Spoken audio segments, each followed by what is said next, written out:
Well, hello and welcome to this new video about the Alesis SR-16 drum machine. This time I'm going to speak about another function that is on the record setup. It's about the time signature, or how to change the length of the beats of the pattern. For that we have to go to the record setup, which is this button here, and then we have to search for the page number 6, which is can reach there with these buttons here, tempo page up, till I arrive at the page number 6. We're on the page number 6 now, and here we can see 008 beat length. So on this page I can change the length of the beat from the pattern.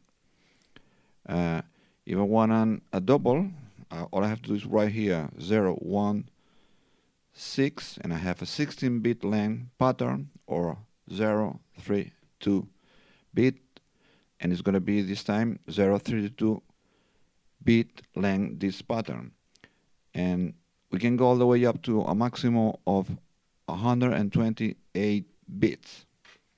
This can help us if we want to make a longer pattern. This is going to be a really long one, but maybe not that much, but sometimes we need to use a 032 bit length.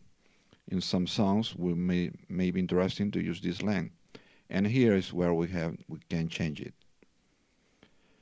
And also, if we go to page 7, we can add or remove beats from the start of the pattern, which is also interesting. So here's where we change the beat length time signature on this Alesis SR-16 drum machine. Well, and that's all for that video. See you soon. Thank you.